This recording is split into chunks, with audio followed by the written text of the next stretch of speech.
Right after I graduated from high school, I worked at Fleet Engineers in Muskegon. Got diagnosed for MS in 1981, and I started working there in 80.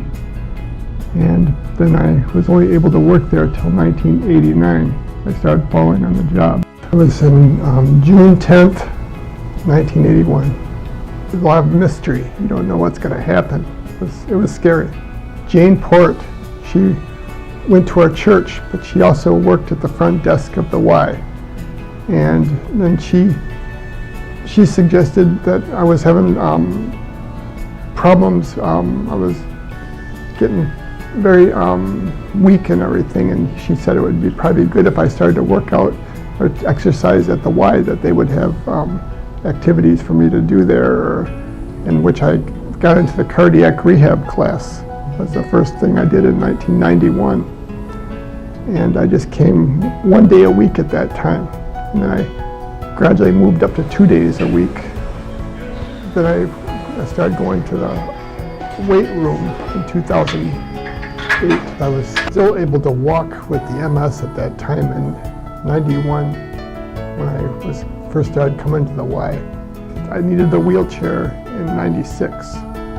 So I still kept coming to the Y even though I was in the wheelchair. My doctor, he notices the difference because he wants me to keep exercising because I have to stop the muscle atrophy from the multiple sclerosis. Because if you don't move it, you will lose it.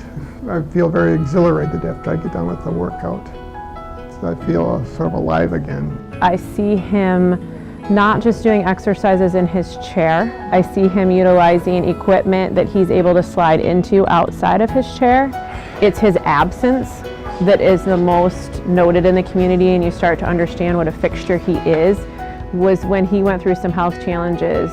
The number of visitors in my office inquiring about where he was, what happened to him, when he would be back, and what people could do to support Frank. I had a twisted bowel.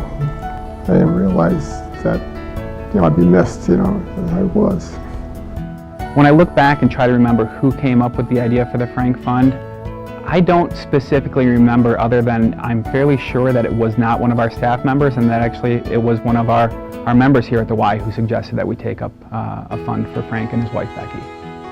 I did have the privilege of going over to visit Frank while he was in the hospital and present the donation that our members raised to him. And it was incredibly moving to see just how grateful he was, not only for the financial donation, but really that inclusiveness and knowing that our members and our staff were worried and thinking about him. The Y reached out to me. They started a Frank Fund that raised quite a bit of money for me. I was quite touched by that. And plus, some of the people came to visit me too from the Y, and that was very nice. Zach from CrossFit came to visit me. Then Dave and Erica came to visit me too.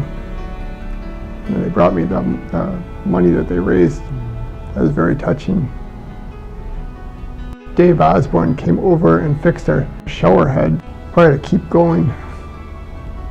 Because a lot of times people just, they give up and they don't keep going and trying to do stuff. And I'm always adventurous. I'll even try to get way on the floor on exercises.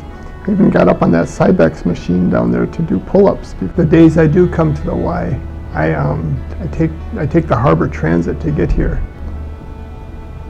I'll usually have Jen call to Harbor Transit to pick me up.